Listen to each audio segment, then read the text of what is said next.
as a United fan, for now, my initial feeling was like, what was the bloody point of everything? Yeah. Like, what was the bloody point of all the losses, the hardships, the okay, let's try and improve, the talk, the Ratcliffe coming out saying we're going to give me 3 years. Like, what was the bloody point? Because we made the exact same mistake they did with Ten Hag. When Amorim was hired, there was a real reason for enthusiasm amongst the fans, right? Young guy, very poetic, good looking as well, all that kind of stuff. But I had long clocked after the first 6 months, when you hire a young manager that is not a generational talent, right? What you are invariably saying is that you've hired a guy who's going to learn on the job. You should never tell a manager how to play. So all this BS about, I know Amorim again, that season was really bad, but all this BS all his stats, they're combining everything. We all know there was context to that. And they didn't sack him for a reason, because they wanted to give him time to let's build on this season. And this season, he's lost 5 games in 20. Again, we've been up and down as we are. We're in line with, we've lost 1 more game than Man City. It's not been great. It's not been great, but it's not sack-worthy. But only one team has got more goals. It's not. You get the results. It's not sack. Exactly. So it's like, if you're not going to sack him after the season last year, you might as well just make it work. Or else, why did you do it in the first place? It makes absolutely no sense. If you found it's because we're boring. Fake. It's fake. No. Give me 5 million. You understand? The guys are like characters in a film. It's like a weekly TV show. I think the camaraderie between the guys, myself, Ini, IBK, Wale, of course, as well as Rufai, creates an interesting dynamic that I think the viewers certainly relate to. THP over the years has been a necessity, still is a necessity, at a time where everything feels fast and regurgitated. Our cultural space was craving realness, heritage, and intention, and that is why I'm able to be myself on the podcast. Oh yeah, now predictable now.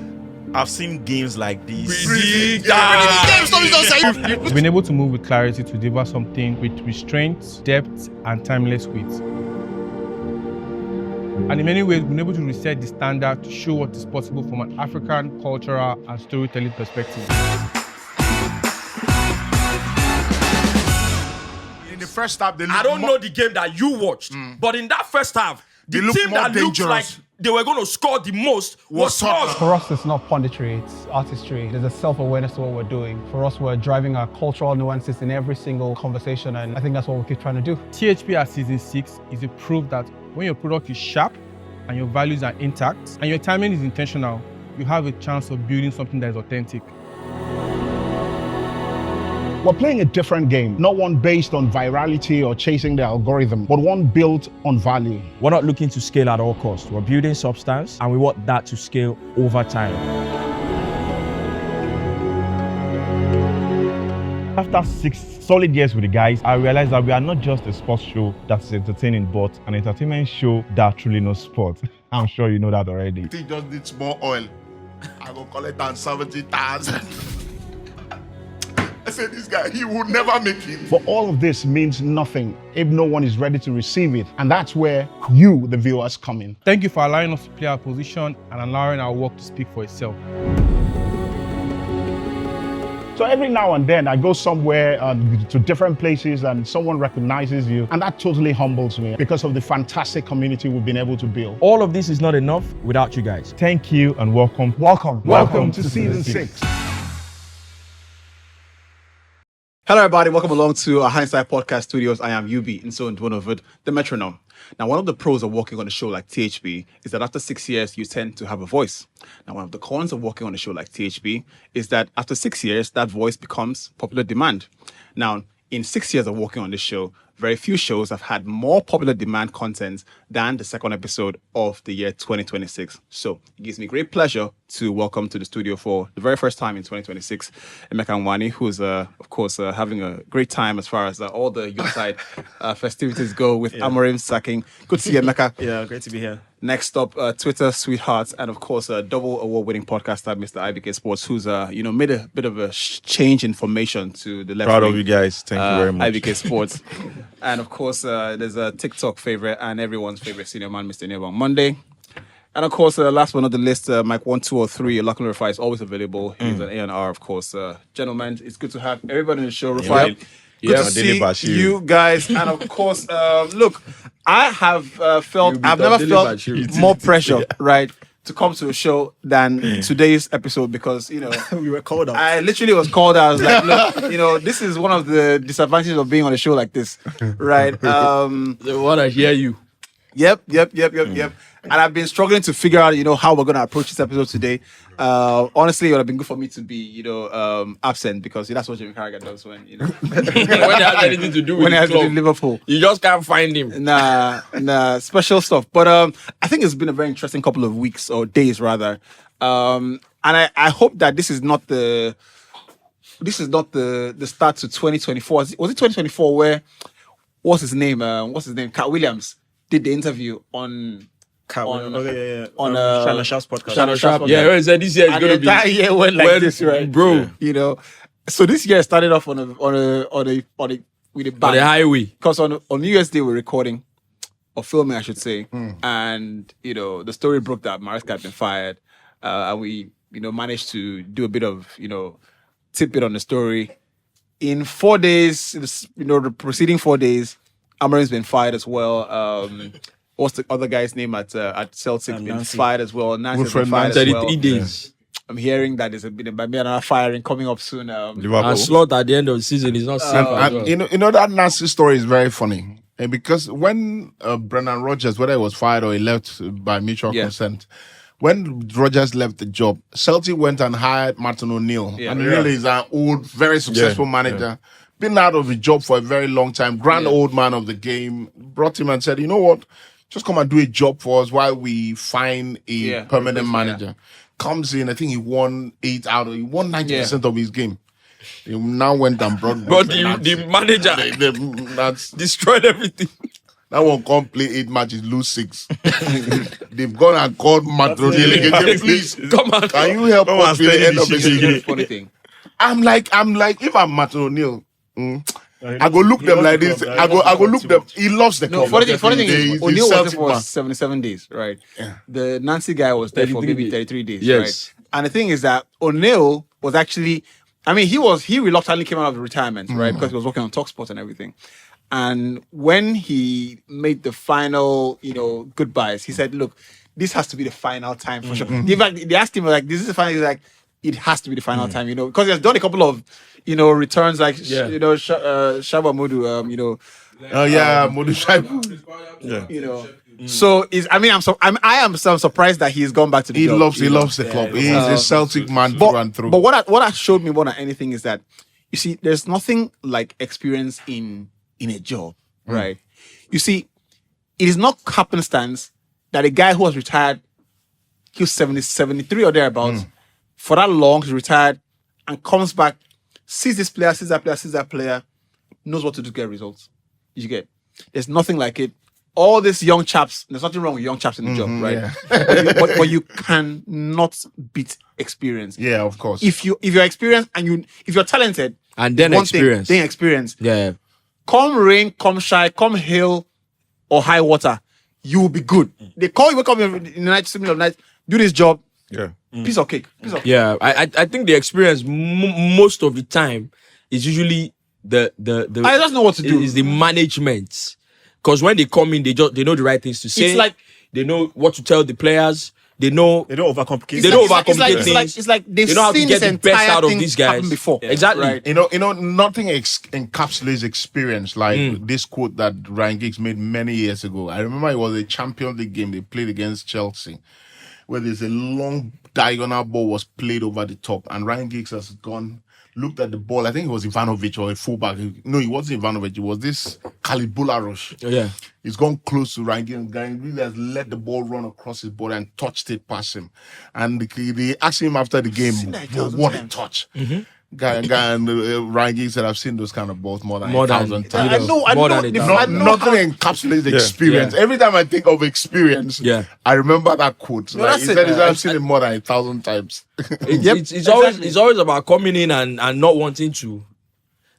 Because again, you have to understand, whether the players are young, whatever set of players you have in the dressing room, when you have young players with that level of, celebrity life, money and all that, they might be young, but you have to tread carefully in managing and handling them. So this experienced they know what to come and say and do. They just seen it all before. They've seen it all before. I've mentioned that story before. Again, if you talk experience, I think it's perfect. Ancelotti, what they said he did when he came to Chelsea, perfect. First thing he did, he called all the senior players and said, I need to have a personal physical meeting. Told them, I want training twice a day. Those ones told him, we're not used to twice a day training. Once a day, however long, we're good. He said, no problem. We'll do your once a day, but I would need this. And Terry said what he realized was that this guy has come in, experienced manager and everything. He hasn't even requested for anything from them. He has given them something first. Like he has considered something to them. So this is what you want to while I'll do it. And it was Terry, Drogba, check, Lampard in the meeting. That's the dressing room. So just by that, he has won the dressing room. So it's like the experience. They know what to do when they come in. That's what you guys don't. That's what they don't. They just with Ancelotti in Madrid, like literally, exactly. So now Alonso is there again. All these new guys, these they don't go in. It's not about when you're in a club like that. It's not necessarily just about tactics. It's about really managing the dressing room because everybody's world class anyway. Yep. I mean, everybody works in this. I think it was who was giving the story. It was I think it was Samuel L. Jackson was giving the story. He said that every time I go on sets, right, and I'm working with this, lots of young people and everything like that. And as a young, actor coming up, I used to overburden myself with the responsibility of this must be a great set today. We must have a great time. I was carrying too much weight on myself, and that affected my lines and everything like that. And someone told him, "Look, Samuel, everybody on this set, right, is here to make sure that today is a good day, right? Don't burden yourself, with the responsibility that don't try to do everything else. Just do your own part, right? Everybody will do their own part to make sure you have a great day. So and that's you can't that can't happen to experience you if you don't have the experience. So it's special. And it's across board. Across board. Remember that back in the day. Big shout out to Empress when on radio. I can't name names. So please do.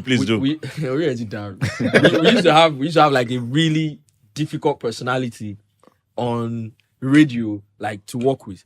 And there was one time, I think Empress did it multiple times. He would, after the show, he would say, this is what happens. I know how to disarm this. So once I come in, I say this. Oh yeah, it was a difficult caller, I think. Yeah. No. The difficult person is that I don't think name. Okay, right. Okay, I get it. So once I totally get it. When I walk in, I say this. I disarm the person. They are smiling. They are laughing. Yeah. We're gonna have a. In fact, it's better. There was a colleague who was difficult, and just by virtue of experience, you come in, you know what to do, right? Yeah. And I think this same story about L. Jackson. He said, look, the lines said some of your favorite actors, they do their lines over and over again. Mm-hmm. Until they get it right, And one of the pressures I used to have as a young, presenter, host is, I want to make my perfect line. I have to do one take, and that's it. Yeah. If I don't get the line, like for last week, for example, we're doing the intro, and I sense that I didn't get it right. Yeah, like 10 times. I have to do it again, bro. The funny thing is that you guys thought I was going okay, but I know I'm not getting it right, bro. So it was a culture shock for me 2 years ago when I saw the scene on Baby Farm, the Ebony Live series. It was a culture shock for me. I did a scene, small scene, bro. I shot that scene for 3 hours. Yeah. And it wasn't because it wasn't good. I was drawing that take. Like, you just have to keep doing it. You just have to keep doing it. And then when it comes out, and people like, bro, by the way, film people work harder than anybody in this country. You don't understand. I said I left it. I said this thing doesn't pay. I cannot do bricklayer work. Bricklayer work. This doesn't pay half as much as work in the amount of work you have to do. See, filmmakers work harder than anybody in this country. It will take over your entire life. There is nobody in this country to shoot a film.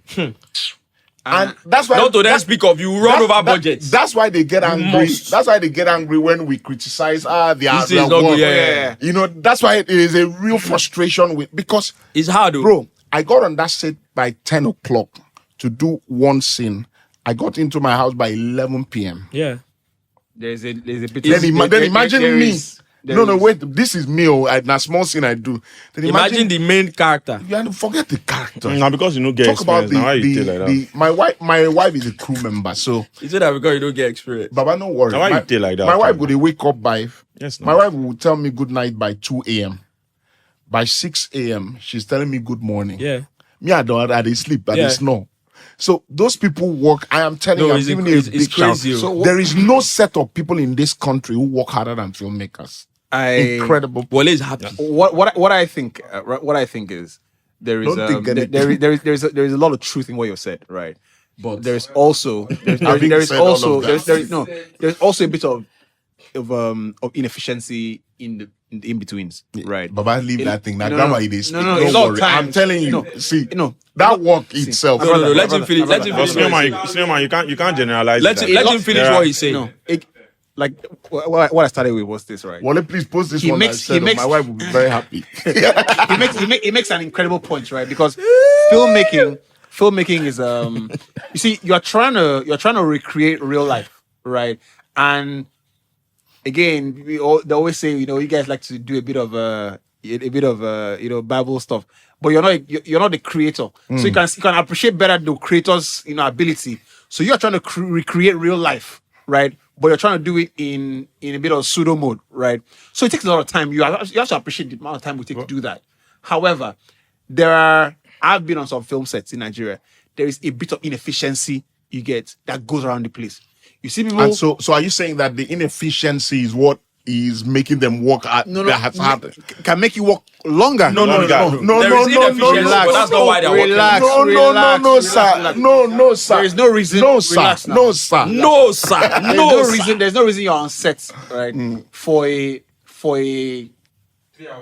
brief role. The role was 10 hours. 5 minutes max, right? 5 minutes max, right? There's no reason you're on set for 10 hours plus. For a 5 minute. Yeah, wait. Wait. Let me. Wait. Senior man. No, sorry. Relax. Steady on. And before you have not shot it before. Before I shot, so let me talk. No. Today, guys, gentlemen, right? Second episode of the year, we're going to have parliamentary proceedings today. You don't start dictatorship. He don't say as I run up. He don't say that's dictatorship. This is a parliamentary. Forget our English.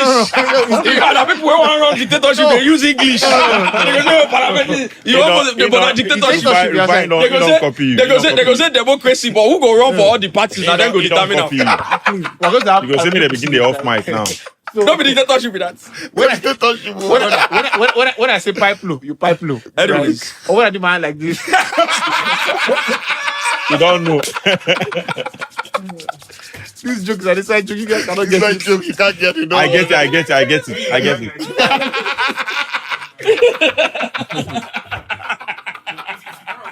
It's fine, but sometimes I think you'll be talking, but if I I'll tell you the gist. You don't know. I'll tell you. Don't worry yourself. This joke is off camera. Yeah. They don't have a career as much more.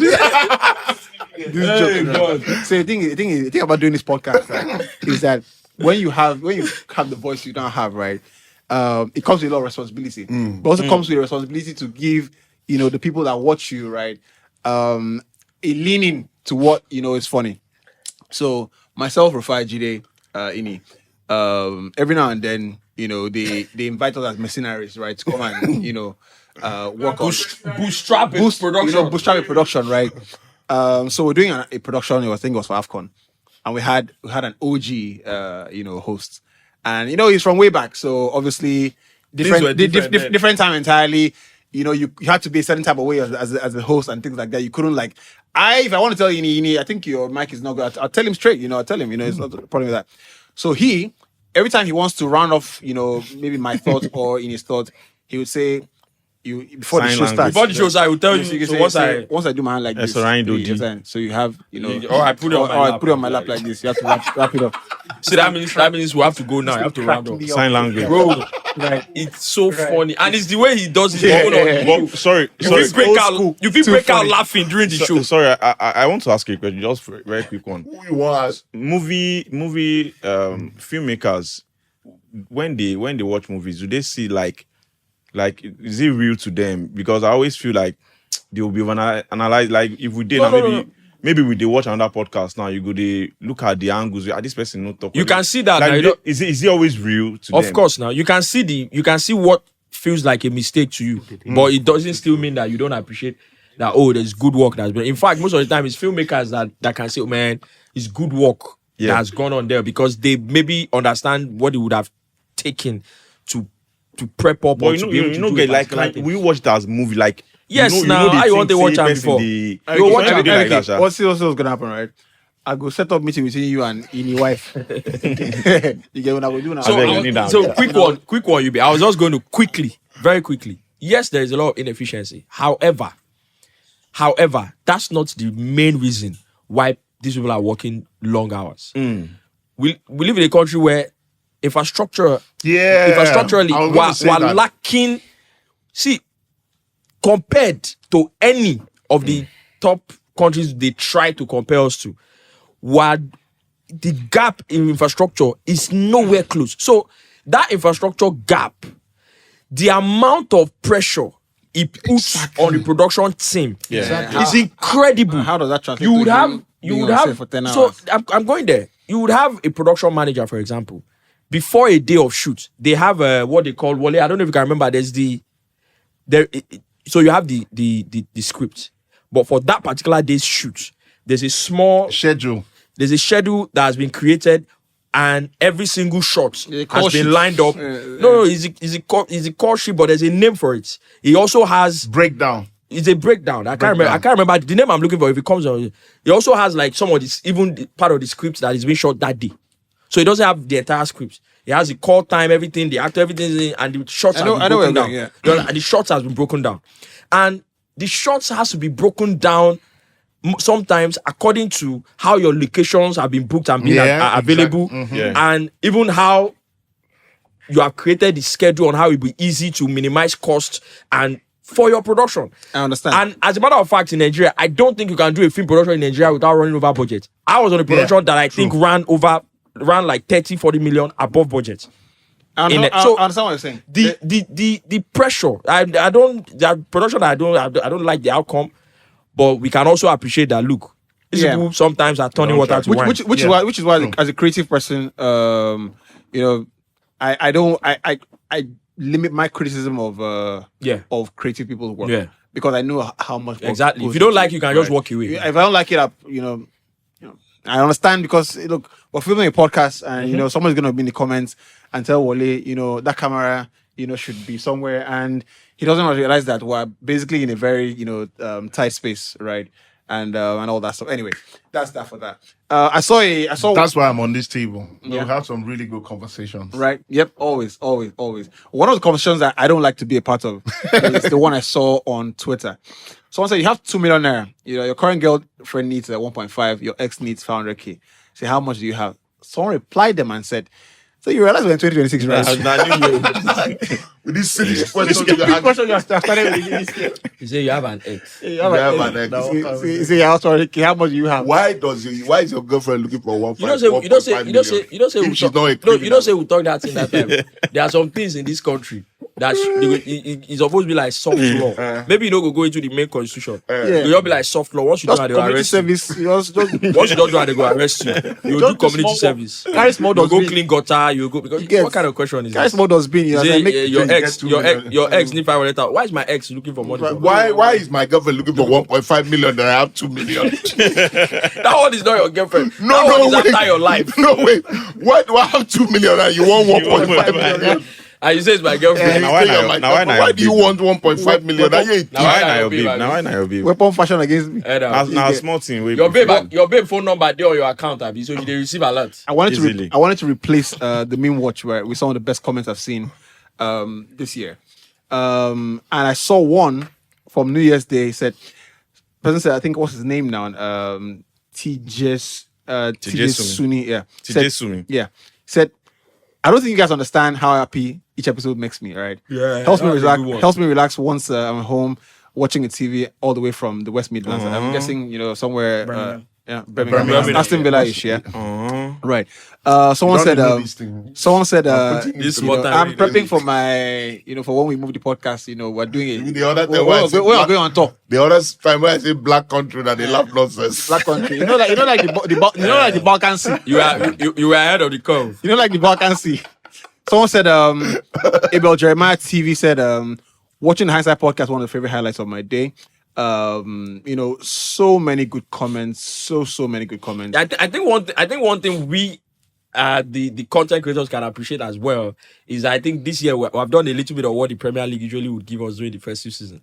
So the guys had back-to-back episodes through Christmas, New Year, as you day house. So you get as you day watch. Like sometimes I see the episodes drop and they move. And some of our episodes they've never moved that fast. In terms of they see 1K views, like people they house, they roll up, they watch, so yeah. Awesome stuff. Look, so many comments. Down to the things people pick out in the lingo. In himself, you take one for the team. People pick that out.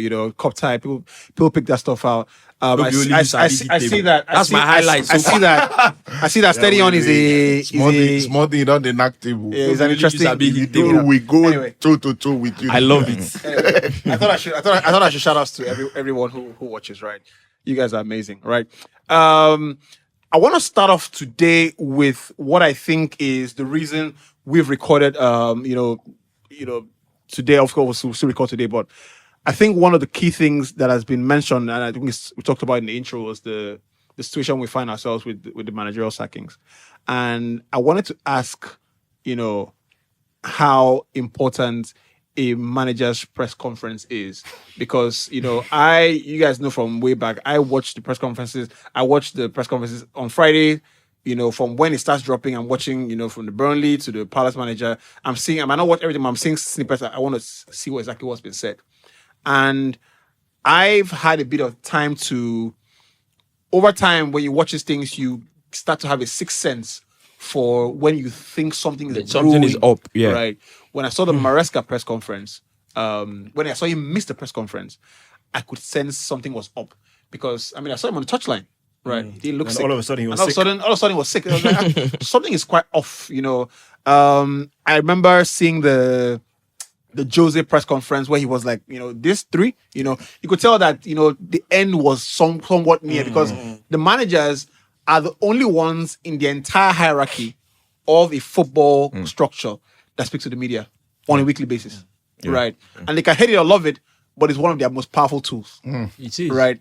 So when I see a body language, and I was looking at I remember watching the Amorim pre-Wolves. And a lot of people focus on the post-Wolves conference. I was watching the pre-Wolves conference, and I thought Amorim comes into press conferences, looking very refreshed. Comes in, a bit, lights. He's a jovial guy, kind of thing. And he came in very tense. I just looked like, something is not quite right with Amorim. And the line of questioning, so the way I think every club does this, but, the United put out a press conference. I think they film at 1:30. The embargo one for 10:30 if they're playing on a Sunday. The embargo for 10:30 on a Saturday. So when I saw the part 2, right, and it was a bit gingerly, I thought something was off with him. Now, of course, the last couple of days have made more sense of, everything has made more sense. And why that is instructive is because in the post-Wolves press conference, I saw him, they asked the question, I think it was the last question, and you could tell that the club had somehow fed. Yeah, when he said, "I know you only get one side." Yeah, something like somehow that. fed, something to the media, right? And for me, in a relationship, over the last 1 year, especially with Amorim, I wanted to use like normal human relationship. Either parties begin to get a sense of when things are beginning to come to an end, right? And over the last 1 year with Amorim, I think either party have felt at different times or at the same time that we might, be on the rocks here. And when both parties start to feel like, okay, we're accelerating to the end, each party tries to get ahead of each other in terms of trying to beat the narrative as to who's going to control the final outcome. Yeah. And I sensed that the club had maybe fed the media a little bit. Because I follow a guy called Nathan Salt, you know, and he said something was there was something about Amorim and Wilcox. I didn't make light. I made light of it a little bit when I saw him take pains to make the point and said, "Look, I've come to the club to be, you know, manager." That was the deal. I mean, the rest everybody knows about the rest. I knew that it was race. It was like tic-tac till the end. So the next morning, I see that Amorim has been sacked. I'm like, okay, cool. Now it all makes sense. So you can now start adding. My friend, you know, Biola Kazim always tells me, he says the dotted lines connect backwards. And I could start piecing the pieces backwards and making a bit of time lapse as to what happened. Yeah. But that's why we brought Emeka here, you know, to give us a bit of perspective. They called y'all out, my bro. They called y'all out. To make sense of what he has seen. Emeka, what is your initial feeling from the entire thing? My initial feeling was like, what was the bloody point of everything? Yeah. Like, what was the bloody point of all the losses, the hardships, let's try and improve, the talk, the Ratcliffe coming out saying, we're going to give me 3 years. Like, what was the bloody point? Like, what was the point? Like, it's just, I as a United fan, for now, I said for now. Is that is done? Like, I'm done. It hurts because, like, I know me and you always say, like, I've been supporting United since in like 98, 99. Yeah. I haven't missed a game. Like, I haven't missed a game since I think maybe I had one exam in university or something like that. Like, actively, which I will still come back and watch. And like, exactly, me and you will be at night, 3 a.m. preseason friendlies in the US. We'll be texting 3 a.m. There's work the next day. So like, it's just the club is just a madhouse. Me, I've been delivered long so ago. my initial feeling is just what's the bloody point, because we made the exact same mistake they did with Ten Hag. I remember I said at the start of the season, if you're not going to sack him after the Europa final, then you might as well give him time. Yeah. So the angle will change slightly now because more information is coming out. So it's not just that they sacked him because of results. Yep. Although I suspect if results were better, all these things wouldn't have happened anyway. But like, I just feel that, okay, first of all, let's break it down. So I have 3 parts to this. Just give me a few minutes. Yeah. I'm going to start with the board. I'm going to go to the fans, who I'm really annoyed at, and then Amorim himself. So the board, you hired a manager that does not play a system that we had the players for, right? You are not willing to spend all the money necessary to give him those players. Okay, you now start telling him to change his formation, to adapt. Manager should adapt in the first place, I agree. So that's on Amorim, and I'll get to that. But again, the board themselves, why did they hire this man that doesn't have the players to play this particular system and that had only played one particular system? Makes zero sense. 1. 2, if you're your Wilcox, all these Man City guys, Wilcox, Berada, these Man City guys, I don't know if they're secret agents trying to bring us down. These ex-Man City guys. If so, last season happened, this season, results on its own were not sackworthy, in my opinion. They were not. We're right in line with all our competitors. So there's the top 3. Liverpool dropping points, Chelsea are dropping points. It's a tough Premier League this year, or you can call it a bad Premier League this year. So that's on its own. But I'm just really disappointed I just feel like we're being run by clowns. You have Dan Ashworth, you sign him, you chase him for months, you get him, you sack him a few months later, you pay compensation. Ten Hag, you give him a new contract. After they wanted him out, they were actively looking for managers. He wanted him, you gave him a new contract, you sacked him. Amorim, okay, the first season was really bad. Europa, you lose the final.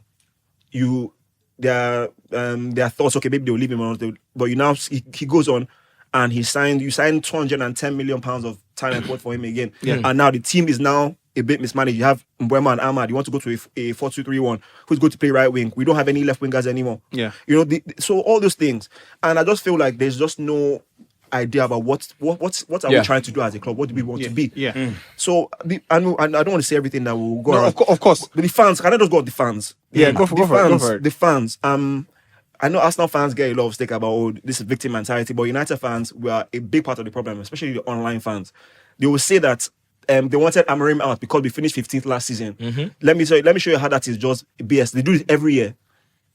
Van Gaal comes 4th first season, 5th second season, wins the FA Cup, sacked. Fans, they were not happy with the football. Fair enough. Mourinho, first season, 6th, 2 trophies. Second season, 2nd, right? Third season had a bad start. Or had a bad start first few months of the season. Fans want him out, sacked. Good, right? When I was gone in October, so Yeah. Solskjaer comes in, caretaker comes 6th. Second season comes 3rd. Final of the Final season comes 2nd. Then the last season, bad start. Want a new man. Ten Hag, first season 3rd. Second season 8th. FA Cup, right? And when he started, had a bad start. Everybody wanted him out. That's 8th season. Everybody wanted him out as well. So this Amorim thing, don't let anybody gaslight you and say that. It's just him. There's just Amorim. That's we had such a bad season last year. Yeah. No, we all knew as fans that last year, unfortunately, we had to sacrifice most of, at least a quarter of the season because we wanted that Europa. Ratcliffe came out and said that we need it for the money. Like everybody knew that the whole season hinged on Europa. So of course the outcome didn't go our way. Right? So all this BS about I know Amorim again, that season was really bad, but all this BS that all his stats, they're combining everything. We all know there was context to that. And they didn't sack him for a reason because they wanted to give him time to let's build on this season. And this season, he's lost 5 games in 20. Again, we've been up and down as we are. We're in line with, we've lost one more game than Man City. Like, it's not been great. It's not been great, but it's not sack-worthy. but only one team has got more goals. It's not. You get the results. It's not sack. Exactly. So it's like if you're not going to sack him after the season last year, you might as well just make it work. Or else, why did you do it in the first place? It makes absolutely no sense. So I like and in my experience, when you've got a lot of nuggets that you want to lay out. In my experience, you have to. It's better if it goes round because you get to articulate better. Sorry, I had to get that out. No, it's great. That's great, right? And and Rafa will have a go in a little bit because we'll still delve into Maresca a little bit as well. But when Amorim was hired, as a fan, if money is hired for a reason. Let's start with that, right? They're hired because you've seen something they've done somewhere and you like it, right? And I think we can all agree that Sporting, from a betting man like where one of the cash cows of. So this team scored a lot of goals. Over 2.5. Scored lots of goals. Gyökeres They had were a double. Notorious. Gyökeres. We all know, Huntland, all these players. So there was a real reason for enthusiasm amongst the fans, right? Young guy, very poetic, good looking as well, all that kind of stuff.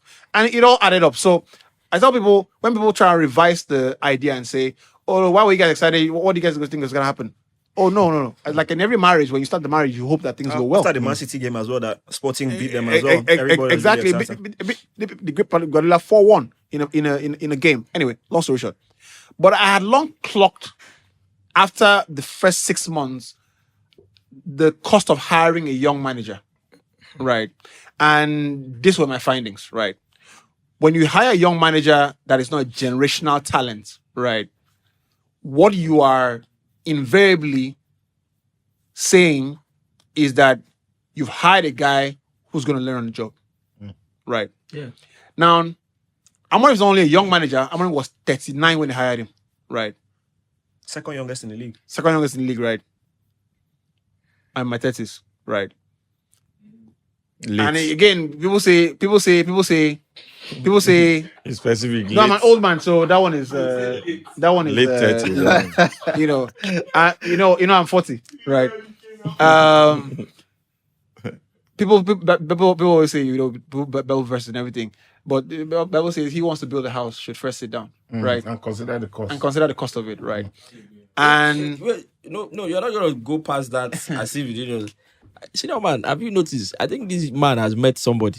He's been quoting Bible verses back to back. Sunday. That one, bro. I'm telling you the right motivation. I know this man's family. I'm telling you the right motivation. Family. I have known him before you knew him. He went through he had a good background. Senior man. And then he came to Lagos. Senior man. And daughters of Jezebel derailed him. But he don't meet another daughter now. We don't put them online. God in his infinite mercy has redirected his steps on the heavenly path. Let me just tell you something. Senior man, let me just tell you something. You don't give God in life. After 2 minutes. Senior man, let me just tell you something. Why be say where you be meet you?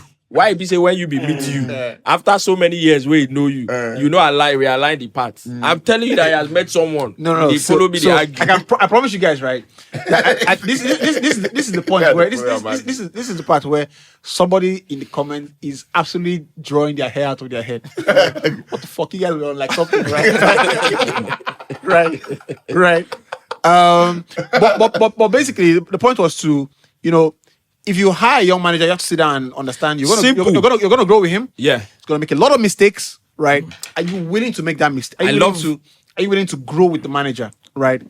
Now, when the manager wins and is young, you have to look at where he won, how much he has won, right? Who he has won against, how he won, right? And how he won. You understand, right? If he won, now, if he won, you will be crazy before. Because special man. Because if we have established that, right, that this is a manager who is still maturing emotionally. Yeah. In the last 1 year, Amorim has made at least 5 sackable comments. yeah. Right? No? So that's one of the perils of hiring a young manager, right? I think what United did is they realized that, okay, cool, we've hired a young manager who is not there yet. So we have to almost readjust the way we're going to manage him. So don't forget as well, when he was hired, United didn't have a sporting director. Exactly. Right. So now, in his 1 year at the club have almost re-engineered the structure above him. Exactly. So a new direction, right? possibly. So a new direction, possibly. And football management is like a revolving door, right? It's like things change every 6 months. Every 6 months, football clubs change. Liverpool, from winning title 6 months after, everywhere is struggling. Everywhere don't blow. Maresca, world champions, club is on the up. 6 months after, everywhere it's not even 6 months, 3 months after, he's gone. And I think that the club said, you know what, we're going to try and micromanage this guy a little bit more because we see that he is not the finished article. Now, I think on Amorim's part, he didn't appreciate, appreciate the wanting to cut back on his control, on his authority, possibly. But what you also have to realize, right, is that authority at the football club is not absolute. It's earned, right? True, it's you earned. Have true. to. It's directly proportional to results. Yep, it is. Right. No matter what you're told at the deal on the table, the better you do. The better you do, the more they concede to your decisions. The more you can raise. That's how that's how it is. The if results fluctuate, we'll have to come in here and manage a little bit. So at some point I have to say, you know what, Ruben, we're gonna change that 3-4. Let me quickly. I love how you have. I felt you landed the play very well. You sabi this work. These few times where a person know it. Well, you have to make me a trophy like this one. There's something that he said where he said, when Arteta came in as a coach, he was upgraded. Yeah. He was upgraded to being him.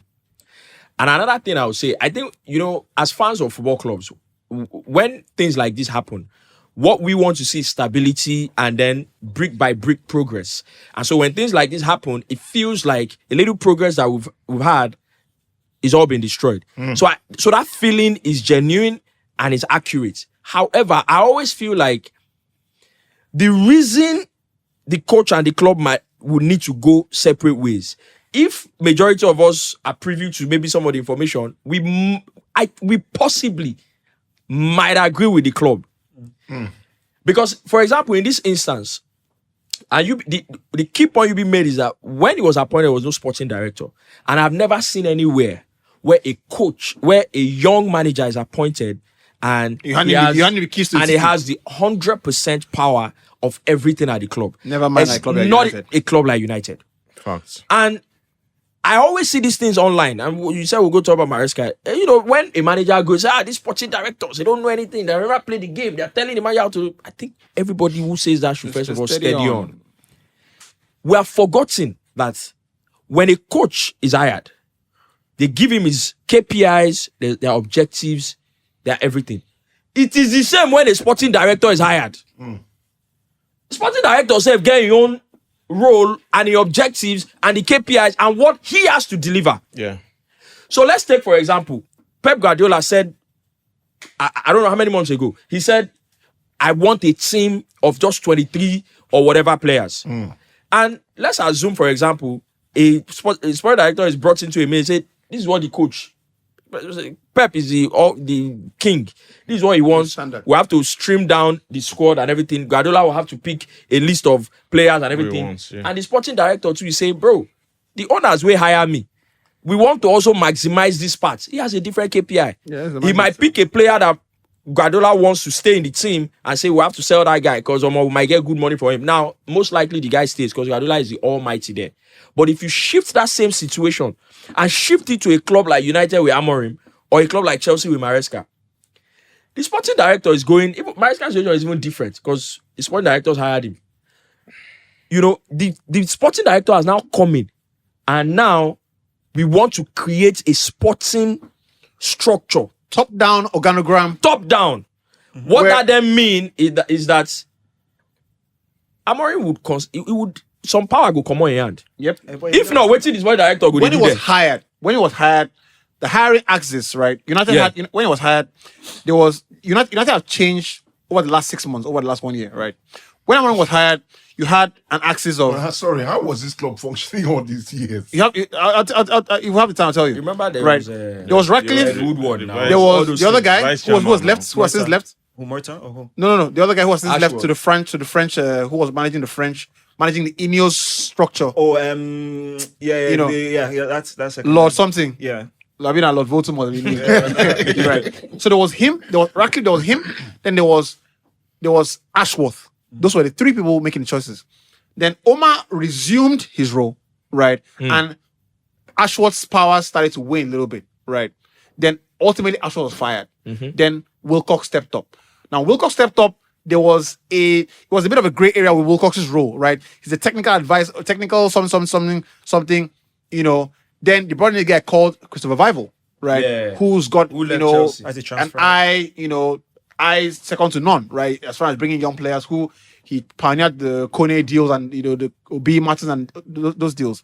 Now, what has happened in the last 6 months is that Wilcox's power, right? Who Amorim, in many ways, Amorim could veto Wilcox's opinion, has grown a notch or 3 notches higher, and he now sits directly at Amorim. Yeah. And says, as opposed to a friendly conversation we used to have before, I am telling you now That this is what will happen. that this is what that's we been the need to case do. for a few, like they've been good for the, That's what I'm saying. Change of role. We've been good for a minute, right? And because my role wasn't defined but as even after the change of role. no, they've been good. No, it happens. But now one matter, now ain't go come. Now, what matter? You say we don't see eye to eye on top of this one. On this matter, you understand? yeah. Are you pulling rank? Yes, Yes. I am pulling rank on I am you. pulling rank. You understand? And sometimes people always get around and think it's just ego. It is ego sometimes, true. But sometimes it is just the sporting guy also saying, Omo, when I collect this work, now waiting then tell me say I must deliver be this. If we can be friends while delivering, We it's can fantastic. be friends, but if we are not, then because I have to do It has come to a point where we cannot agree. I have And to pull guess- rank and- on you, and- or and- else we'll be at an impasse. Yeah, and guess So, what? you know- Where I agree with you is that I listened to the Amorim interview. I listened to everything, and I'm like, okay, I get it. Amorim has always been listed on the website as a head coach.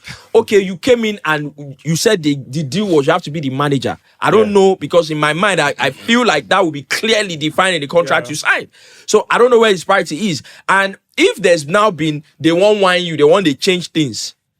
I do not, the way Amana has gone about it in that press conference, I think at that point he has decided, He has decided for you. It's already over. For you, no, nothing they happen. We make everything scatter. Maybe if you go scatter for you. Yeah. So I will just bring real life scenario here. When I was the manager, This one we talk No, all this one what we did. All these Now examples. video what we game. did Now is video this. game. With this. no, like Now personal, for us, like personal Don't scenario. start that. Don't do that. Like United. Now that No, person no, that you no, want no, talk no, first. Corporate. Don't be real life. When I was the team manager at Lekki Oh. United, Baba, calm down now. Have you been the team manager before? Yeah. So you the sporting director of a club. Exactly, thank you. So- Oh, they call you So- one director. You say exactly. so what happened was that And the club went To- defunct to- under your to- watch. Oh, Jesus to Christ. be honest, I think that there was a time I was very close to the coach, and whatever happens, I always keep it low. Whatever BK tells me, I always keep it low because of our friendship. BK tells me things. That actually makes sense. BK tells me things that hurt, but because You no go relate because am. of the coach, I would just. So it got to a point where, and I had to choose between Your own this work. job And your relationship letting with the the coach. know that there's a problem. Facts. So I walked up to the coach. There was something that happened, and I was like, "Oh, blah blah." It was taking it like, "Nah, I became this." Then I sent him a very funny message, like mad voice on that. Baba, this thing is a job. You can't be saying this at this point. Then the coach got pissed. Yeah, then I spoke that's usually to what BK. happens. Then the relationship broke. I will That's not usually lie what to you. happens. Like the relationship broke. This is a very good example, IBK. So yeah, so in the end, I think that and you don't want to make him give up. Sporting director won't talk. Whatever. Because whenever one for club before one follow So football. Baba, whatever happens. Now. Whatever happens with the club, senior man, now why did like this? Now Rufai talk nonsense. Whatever happens with the club, who gets the hit is the one that would want to make a point more. Because Amorim will be like, Baba, na me the coach here, na me the. But in the end, person where they do the transfer, person where understands, hey, na me go say, okay, now this player is coming into the club. Na me go say, okay, if the result is bad, because in the end, it is not everything they will tell Amorim. And you know another thing, It's not the one that will you know another example. And you can't go to the media and start, And you know another example we need to cite. Like so. You know another example we need to cite. The Arteta example is a perfect one, in my opinion. Arteta came in, he was upgraded later by virtue of doing well, and they say, okay, we like what you're doing. Yeah, your result is we're also very competing again. But do you remember after how long? But he got time before he started doing well. Yeah. Yes, I agree. But you know one thing Arteta also never did. When he was a coach, and it's a slightly different scenario in the sense that, like Yubi said, there was no sporting director or a sporting team before Amorim was hired. So maybe that might have created a bit of a mistake or a bit of, situation there. Yeah. But when Arteta came in, everyone when Arteta, and you remember you always sit here and say, no, the board didn't give him these players that he needed. The board didn't give him this player. So he never had total control. He never. And Arteta might need a player or that player. He can go out and say, we need help here. But Arteta has never gone out to throw anybody under the bus. He might go out and say, oh, I think we need help here. I think we need help here. But he has never gone out to throw anything under the bus. And I mentioned before, I said, Simon Jordan mentioned that and I thought it was brilliant. Coaches will go scorched earth if their player have an issue with them and goes to the media to discuss it. Exactly. Why do they feel like they can do it to their own employers? Because which is why I start with, in the entire club hierarchy, you are the only one that speaks to the media, that has that outlet. So it's a weapon. Before this last press conference that we said everything, we already knew everything was scattered. Yeah. What had he said before? No, that's what I'm saying. I already said he don't.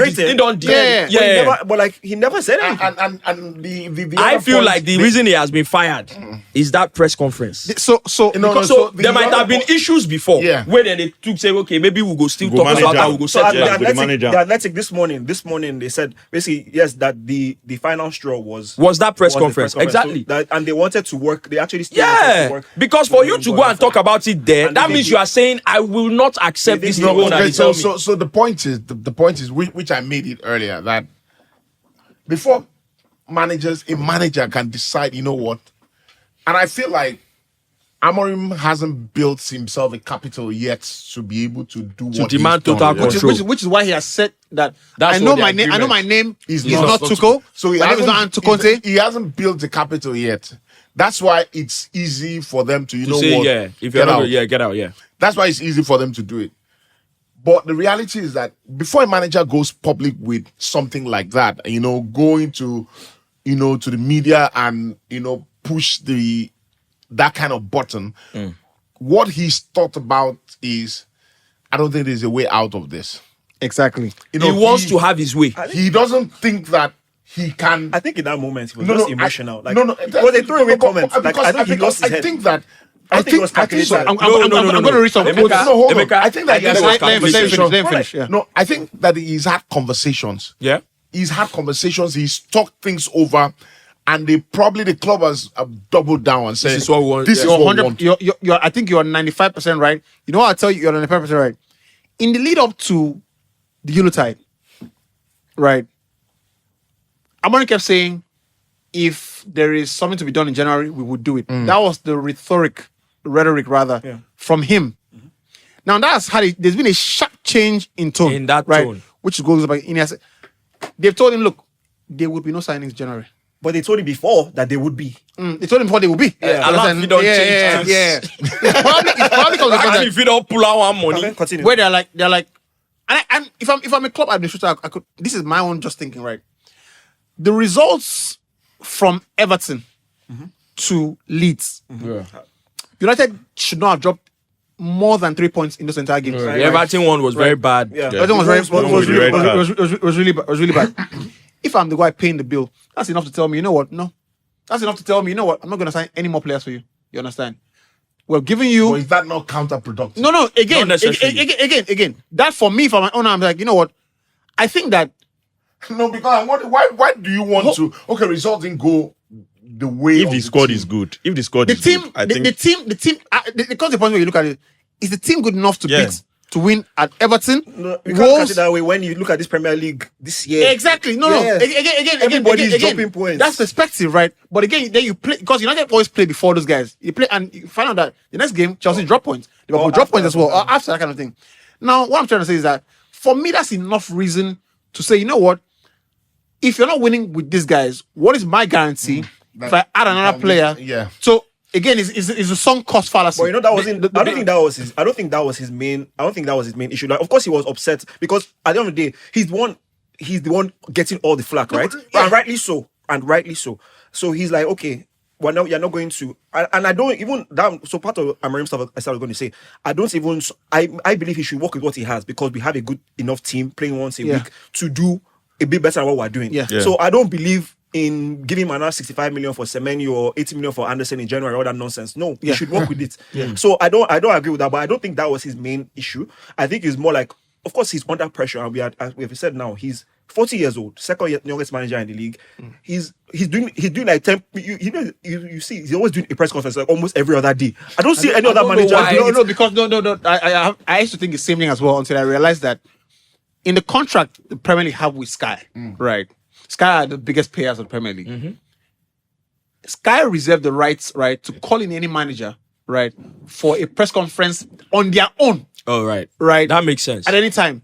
They choose to do United's own every week. Because of what's going on around Amorim. Yeah, that's what they're doing. You understand? That's what they are doing. Now they have the same right to Chelsea. That's what they are doing. Now because of which they go on. Exercise that right to United every week. So to finish that point, I feel like so there's so much scrutiny on him. So I can imagine he's right now feeling so much pressure that it's like, okay, you guys hired me to play this particular system, all these kind of things.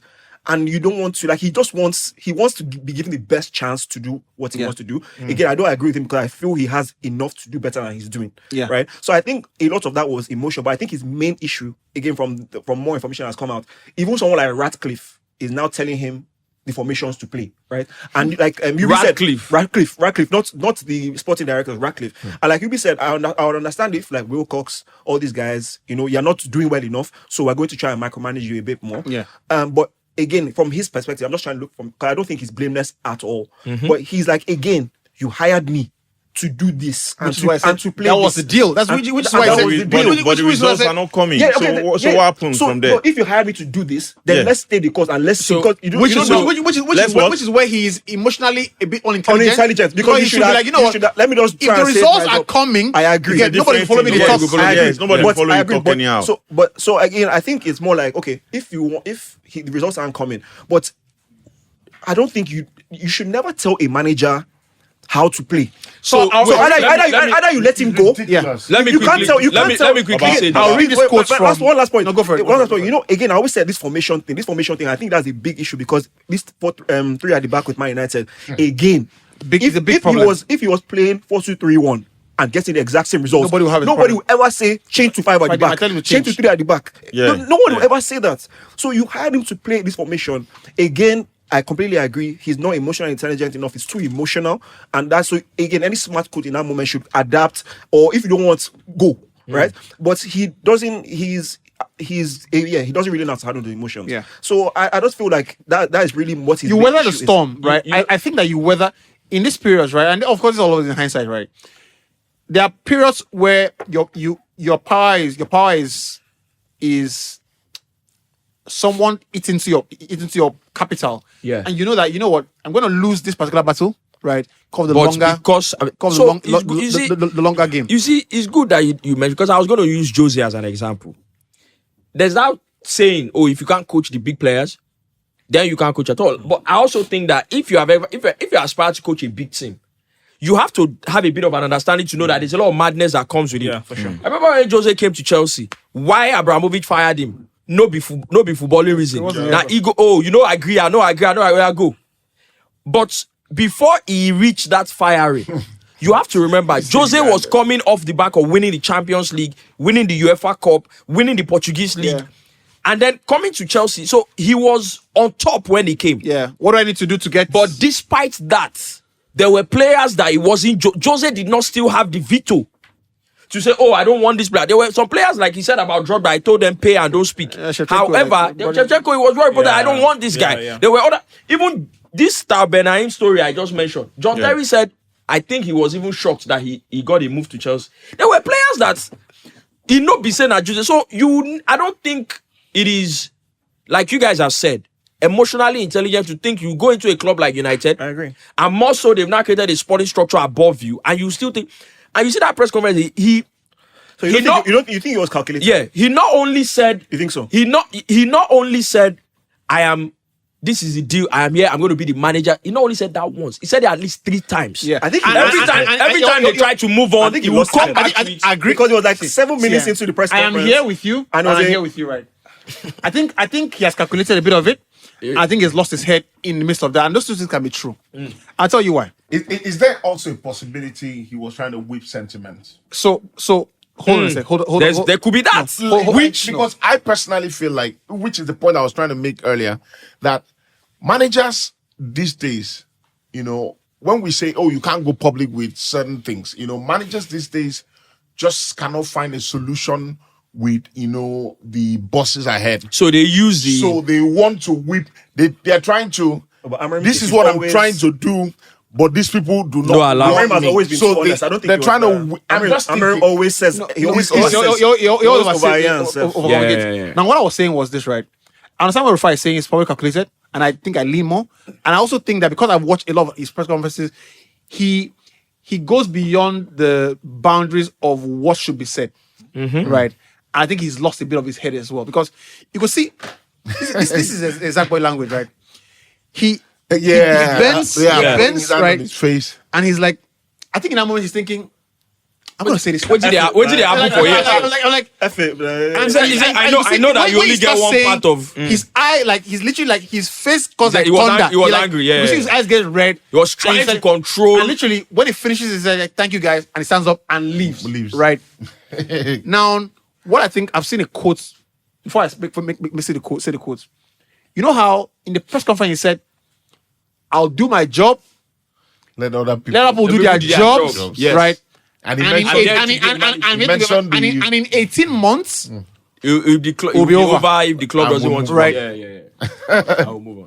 That's true. There's an element of him losing his head. Let's play football. True. Let's play football, right? You run a company. Any of your people, right, that work under you, tell you that in this X time, I'm leaving, right? Boom. You will be the first to say, you know what, you don't call that shot. I call the shot. Why do billionaires? You leave tomorrow. My brother, let me tell you. See, right. Again, the Bible analogy, right? The man saw all his food, all his banks, and said, "You know what? Let me now eat and make merry." Yada yada yada. And the creator says, "Tomorrow, this night, you get." So I feel like you don't get a story. You don't get it. He thought he had arrived, and then the creator says, "This night, come." You understand? In life, I've never seen a situation where you tell your superior, I'll do my job, I'll get out, and they don't fire you immediately. The next day you leave. He deserves to go for that. So that's what I'm saying. But I want to read a quote from. There are few publications that I read. Right. There are few I don't bother reading. Right. I see because I know the house style of the publication. Right. Mm-hmm. So if you see Daily Mail, you know the house style. The house style is sensationalism. You know, like exactly. It's sell more than everybody, that kind of thing. Right. But figures at the Athletic have, even though they don't become this thing, but they are still a few of them. The guy called Telegraph, right? There's a guy called James Docker. James Docker. Okay. He makes every now and then, what's his name? James Docker. James Docker. Every now and then he strikes gold. And I've just seen this. He said, those inside United simply felt that it had reached the point where Ruben Amorim, for reasons that are still unclear, wanted to go. right? And was determined to engineer an exit, right? No one resigned. Now there's another part. He said, no. Briefing. But let me. How you know his briefing is this? He says, in what was intended to be a constructive assessment with Jason Wilcox about the evolution of the system, which we've talked about here. He told him, look, we have to now evolve this thing to this point. Amorim took it in and said, you know what? You can't tell me how to play my system. And I remember because in the conference he said, if some people cannot handle what Gary Neville, the Nevilles have said, I don't understand that. You guys might not know it, but understand it very clearly. Because so, Radcliffe was always listening to you. after Wolves, after the Newcastle game, right, we played 4-2-3-1, and United won. Everybody was in our system, and the next game, in fact, it's been reported that Amorim came into the dressing room, right? They trained with the 4-2-3-1. And he came in, he switched. you get, at and the he back switched last at the back last minute. Yeah. Right. And if I know the guy very well from what he has said, the guy is he's so true to himself that if he feels like he's doing something because you tell him to do it, he's gonna switch it and not do it. Do you realize that? So I remember after the Wolves game, after the Wolves game, Gary Neville said, Ruben, why have you changed from a winning system to do you realize that that's the problem? No, of course.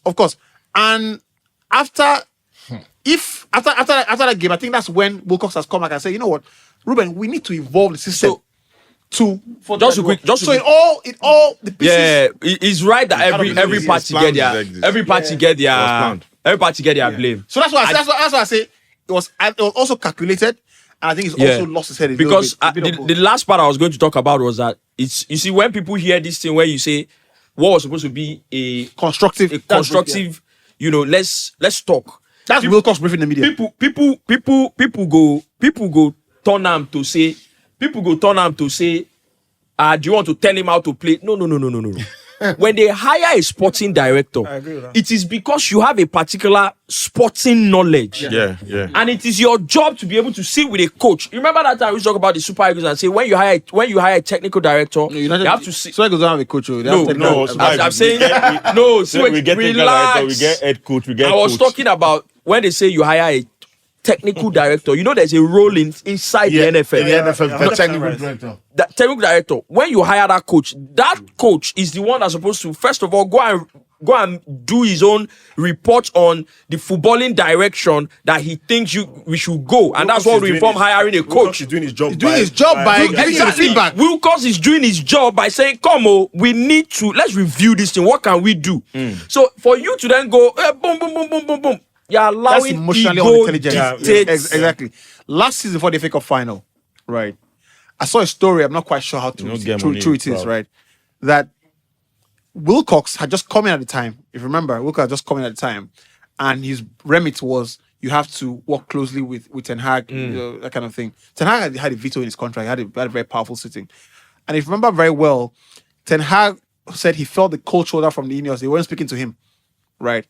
But I saw a briefing that before the FA Cup final, remember we lined up with Bruno as the false nine, right? The FA Cup. Yeah, the whole on the bench. That it was a suggestion from Wilcox, that Eric, can we, put Meno in the team, right? Can we put all this people in the team without Højlund? Can we play Bruno as the false nine?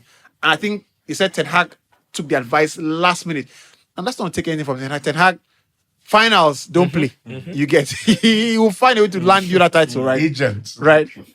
But now it makes sense to me that that is when you're saying that's the remit of being a sporting director. People speak about sporting directors as if they are they don't know anything about football. Played the game as well. A lot of people don't know Jason Wilcox, but Wilcox played the game as well, right? Yeah, I think from Leeds. From Leeds, Leeds and Blackburn. So I think though, you have opened my eyes to that, because my own thinking first of all is, okay, this Wilcox, that he was part of the team that hired this man playing a 3-4-3. Yeah. So I'm thinking, okay, why did you not hire someone else? But at the same time, what has happened, Abi. So you try this, let's find a solution. Let's try something else. Yeah, we can't keep doing the same thing over and over again. But one tactical point. Okay, so he did adapt to that Newcastle game, right?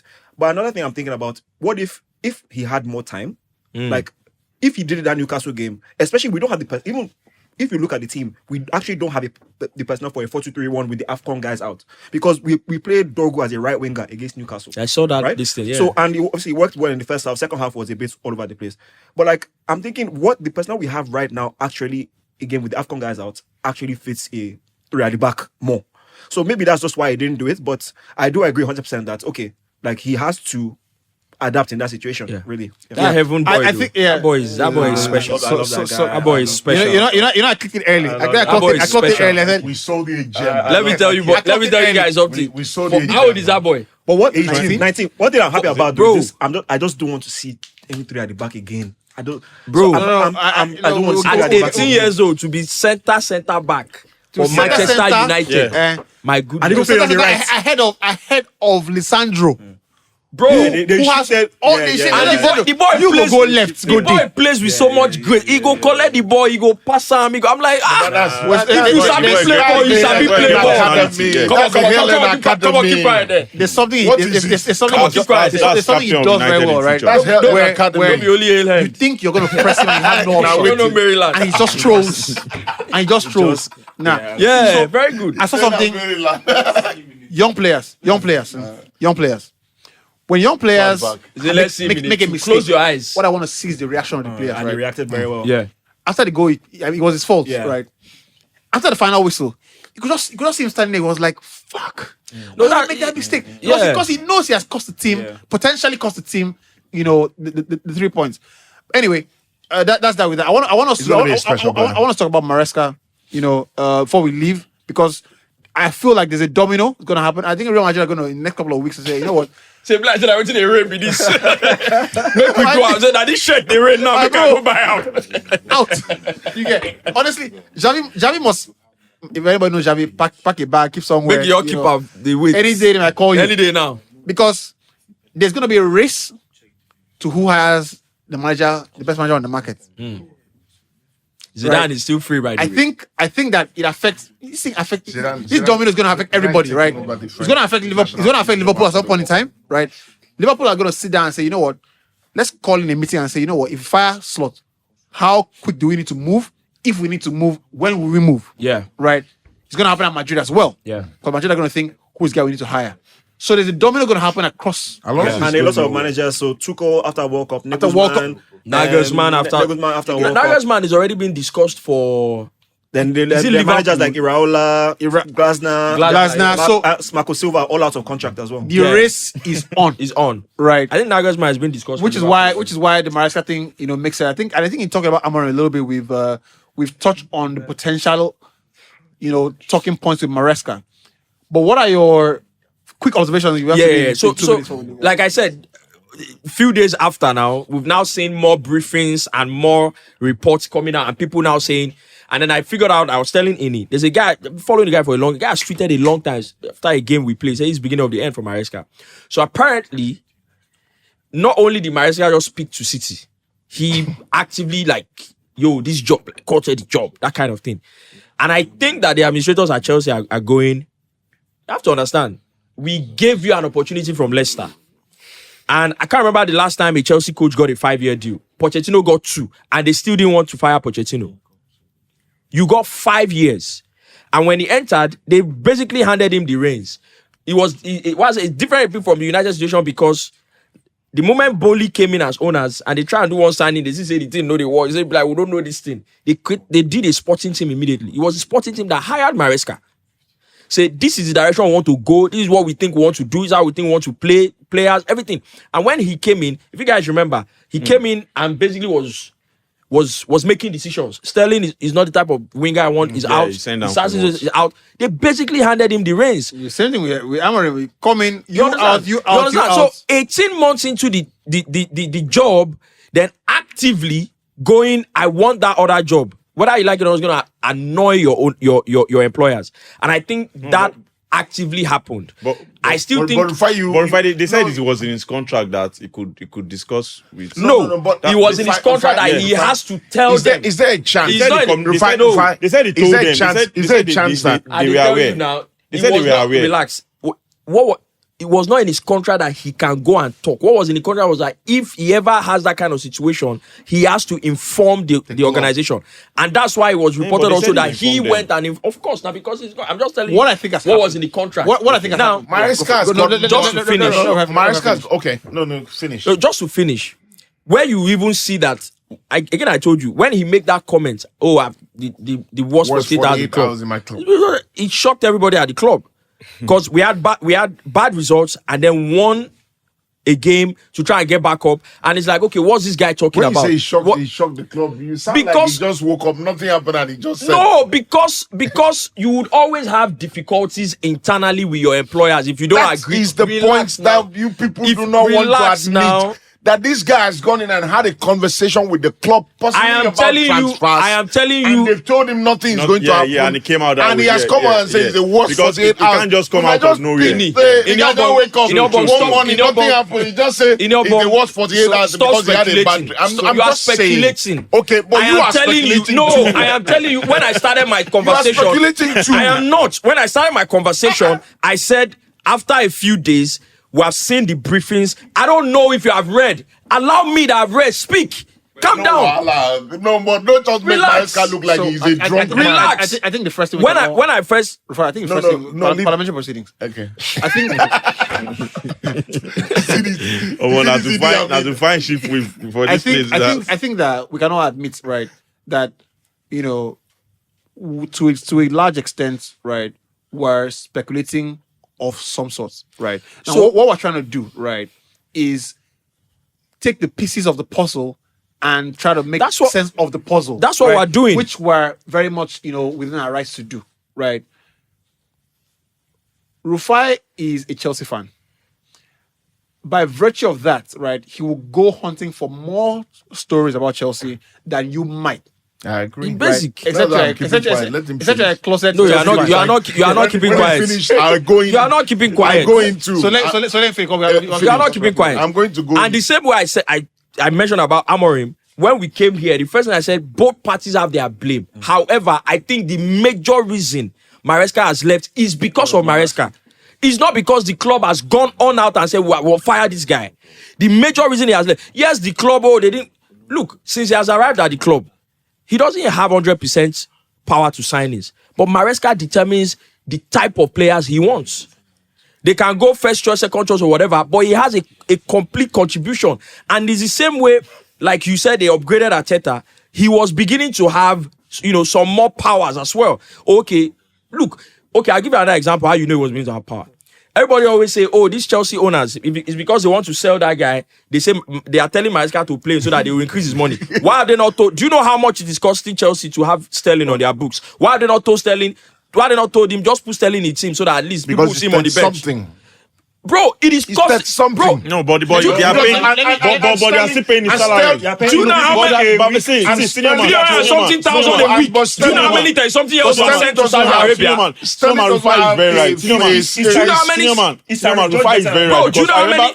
Sorry, Rufai. I'll go back again. If you have Sterling at home, when I was team manager, I'll go shows that the manager has the power to bro. I'll go back to when I was George is playing and you said Sterling is not getting into the team. Younger player. Baba, I never talk since. Say make I relax. I never talk since. I say I won't talk. Say make I relax. I never talk since. Say make I relax. I am the host of the show. Relax. Right. I have a responsibility to make sure that if no be you, the press money. Can you relax? Right. Parliamentary proceedings. We are established that before. Right? I told you guys that so you can't talk over him. Like you can't do that. It's a dictatorship. So you can speak now. Okay, thank you very much. I told you guys. Baba, if no be you, they press money. And I think most of these coaches don't understand. Baba, now Chelsea they give this guy 350k. Yeah. If now you they press the money, I swear you no go test telling me sit down. Bro, you no go leave him out of the squad. Emeka has made a good point. Baba, people are paying. They are paying millions. George is in the team. Abadanla. So the manager has a lot of control over. This guy plays or he doesn't play. In fact, Maresca in his press conference when he came, he's well documented. He said if this player thinks that he must play, then he's out of his team. What I can say is this: I think everybody have a final take on things before we wrap it up, right? What I can say is this, right? So I think that again, both parties always start to sense when things are accelerating to the end, right? Yeah. Now, one party decides to take the lead and control narrative, right? I think that Maresca there were fault lines. They were as they would normally be. I won't call them fault lines, right? As they would naturally be in objective conversations. You know, I don't feel good about this, but this is it. And I'll tell you the first one this season I observed. The first one was Hatu and the centre back, the Colwell injury. That was the first fault line at the beginning of the season. And I think I told you about it, right? Maresca wanted to sign a centre back. They said no. They told him, Oga, I have to go back to that same press conference and tell them, like, look, you're comfortable with the squad. I think Maresca has come back and said, no, we're good with the team. I think he made a question. I think what's happened is Maresca said, you know what? I don't win me 1-0 for that one. I hold on to it. I hold on to that one. We'll see the future. Now, as they progress, as they keep progressing, an opportunity arrived itself where I can also put some, City have come in, and the guy's like, you know what? Okay, cool. That thing that was not serious, I'm going to. There's an opportunity here now. Make it more serious. Guess what? Guess what? So it's always going to happen. No, it's always building like that. But then, when the objective comes, and the objective could be, I need to leave now. What is my safest alibi, right? As an excuse. I don't feel supported in the club. I'm going to hold on to it. Let me tell you. Okay, so Senior man, let me quickly. That's what for me, that's what I think. You know what's surprising? You know the interesting thing. Before that City game, if you guys, you said you went through what the under 21 guy that took the game said. After Maresca left, that guy wants that job, man. After Maresca, after Maresca left, bro. Would you take him out? Maresca. Who's that? Maresca. Look, the same problem have. The same problem have. After Maresca left. The guys had to call a meeting with the team, senior players in the team, had to explain what has happened because the players actually loved the guy. And they were shocked. After the game, you see Rhys James, captain of the team, difficult few days. Enzo, as a captain, difficult few days. You don't go and say difficult if you don't like the manager. So Maresca leaving has shocked a lot of them. They called a meeting. It was after they'd explained to them what happened. Rhys James, the under 21 guy said it. Rhys James, Enzo, Tosin, a few of the senior players then called the team together and said, look, this next game, we can't allow what has happened to turn us. So it's not a case of, they just up and say, we must fire Maresca because the result is bad. No. See, the point is that you have not listened to me. That's why you don't understand what I've said. I understand. No. Final point. The point is, I think that Maresca has left the job because ultimately he wanted to leave the job. I'm not saying that Chelsea pushed him out. But I'm not also saying that Maresca has gone, you know what, I want to leave this job, so I'm going to scatter everywhere.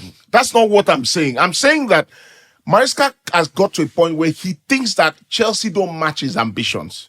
So he wants to explore possibilities. I can agree with that. That's why he's left the job. I'm not saying that he left the job. No, I don't think Chelsea would be out of their mind. When we sat here, when we recorded when the news broke, we both agreed that it would be a stupid thing to let him go. Exactly. So I don't think Chelsea have let him go. He has almost forced their hand to leave the job. He has, yes. But he hasn't. He didn't go to scatter the place. You know, he didn't say. Be like, maybe you and baby talk. Say. I think we should take a break. He said, no, let's break up. Let's do it now. Let's break up. No. So he has forced their hands to make the decision because he feels like. He be like, "Una no ready and they still didn't even fire him." That's okay. There's a mix of all of that, right? But I was just gonna ask, right? Because there's a race to who hires who the best manager on the market. You have a new manager. Who would you have? He's a black man. Yeah, I love I personally will have Glasner. Right. I don't want Glasner. Sorry, I don't want. Right. I would love Glasner because these people they find stability for real. I don't know. It just seems like Chelsea have gone uninspiring young manager. That's what he's saying. But again, maybe it's just my own. Because they find stability. Sorry, maybe just my own bias. Like I don't know, Glasner does seem a bit uninspiring. But someone like now they find you talk too much. But someone like Emery, I would have thought the same about someone like Emery, right? So there's some guys that just understand the game, are calm, right? They don't exude tension. I want to go for a show event as possible, and I'm thinking if we can get Tuchel after World Cup, but he won't come. So I think I'll go for that. Be careful what you wish for. Or. So I think I'll either take. I'll take Tuchel, or I wouldn't mind Maresca. Be careful what you wish for. I think you should take Maresca. But Tuchel obviously won't come with a current structure. So I think someone like Maresca would I'd rather have Maresca won't go to Man U. I think because he wants a City job. He might not even get it. What I would say is this, right? But we have his former hire that connection. Hire everybody, right? In the top manager vacancy. don't hire Thomas Tuchel. Right. Because Thomas Tuchel is not not the guy that wants to build your every team. club. I'm tired of Every club Tuchel has He's left. not the guy that wants to He build your wants to team. win, and he he wants to said win he's now. they don't Every even club let has us build. every club Tuchel has left, right? They have not built Look that at the, all now. the massive mess he has left behind, right? And also, Oh, there's my- a what did Tuchel do us? there's a nostalgia about Tuchel's manager. Tuchel got lucky with Chelsea. Got very lucky with Chelsea. Ridiculously right? lucky.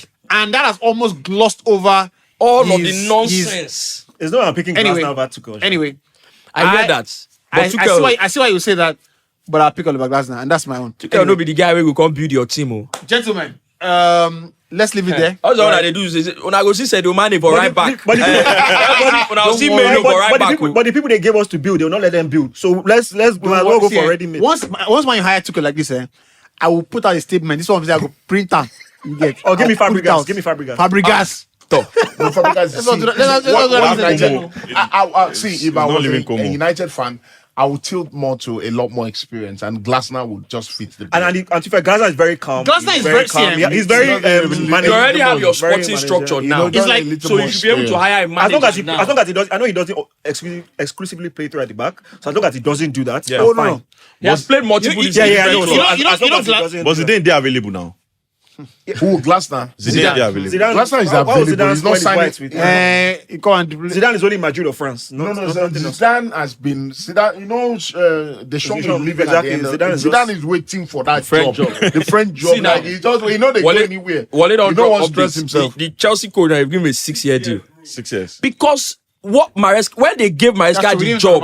And we knew that When they gave Maresca the job, the plan was not for him to leave after 2 seasons or anything. It was, in fact, Maresca himself. Now that game when we played you guys, when we got it early, he said, "Oh, I'm learning, and they allow it. You are learning on the job. When you The hire club your knows. manager, That's why we have hired you to come and grow with the team. And you can't fight tight. What I think about Maresca is that You can't fight tight. out of the young managers in the game, No, I don't have he's a the problem best with ambition. We're big just game. discussing the The circumstances. big game, Enzo Maresca. Okay. The big games he has. I've seen him in big games. was there for He's that come Man up with the City game, right he was tactic. very- I agree. I agree. Come If with he was the right available tactic. for that Man City game, we possibly win it. I have a problem though with his overall squad selection. You know, I think And you know another thing, and you know another thing I those forgot to rotations, mention. constantly rotating. And you know another thing, very simple. I forgot to mention. This is what we talk say. No, be saying don't go scorched earth. There's a in mask and well. There's a tiny chance that Maresca he don't they lose him small few days before that. You see that game we went and played when we first of all played Leeds. I don't see this thing. I say you go Leeds away. You they start Esteval. This is not a very smart choice. We don't play Aston Villa. Second half of the game, they don't bring in what it be this He's a boy bit of who they that talk as well. about. This boy, this African boy, this Belgian boy. Onana. They don't bring in Onana for midfield. He can't bring Esteban, can't play behind What do you the think is happening striker. there? For instance, make him for do waiting. So they look Maresca say, there's a mix of both. They cannot look and say, man, I say, think these I've are not lost very control of good this. decisions. Maresca know they make this kind of decision. No. Yeah. I think it was. Yeah. it was planned. So anyway, I think we've had a good chat, right? No. Yeah, And I think every other thing would be an icing on the cake. We'll talk about Leo Rossino. What's his name? Liam Rossi. Liam. Right. I also like That is Leroy. Yeah. Right. That is right. He's a right, black right. man, so I love it. That's Right. the first black Chelsea manager, I think. Top Yeah. 2-0. Yeah. Good looking guy as well. So I think you have. And he's feisty. good- You get it. Tech boy. Tech boy. You get a lot of red cards in the Premier League. Good If he looking doesn't guy tone as it well. down. He's yeah. feisty. For French league, they go use English. Somebody said that because this French the referees know hear English. Oh, a lot you go to tell referee fuck you. He's an English boy, huh? You take red cards Okay. for a Premier League. All these Premier referee no get sense. Okay. IBK, your experience of sitting on the wings. I'm sure you won't try it again. Right? There's a reason we put Ini there. Because Ini naturally talks too much. So he would It was a bit of control. It can't be like I don't even did this. You don't sound that. Wait, before show start, They won't do me daily Bashir. before show start, IBK you want to feel like a magnanimous guy. You know, he say Ini has been sitting. I was like, so let me. Now see IB you now. Now this is where one cause problem really look bad. It was being altruistic. Now this thing where one cause problem really look bad at Osimhen now. Because now IPK also say Rufai, Mike 1, Mike 2, everything. He say how difficult can it be? Make it put me for here. Me too, I can play any wing. I be you now. You don't play game 90 minutes now. Touch ball only 3 times. But you know the complaint when they there. He say they don't worry. talk. He go enter.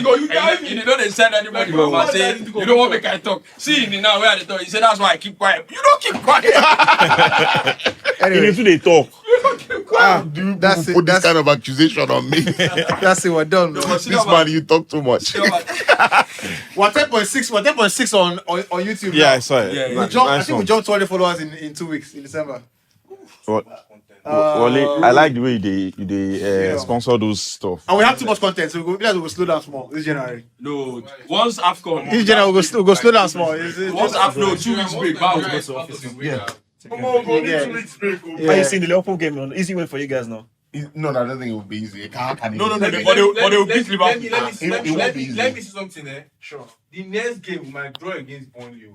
Don't call the white camera where They will beat you guys. Yeah, that's not Thursday. At the Emirates, they will beat you. We won't lose against. I don't know. Yeah, they tell you say they will Like, beat we you. won't lose against. let's see how Fletcher. See, we might draw against Burnley. This is only the Liverpool's a very pressure. stupid Like, club. you start Same losing, way you are very well. the only person where me are the favour for Liverpool na Salah. My only what Now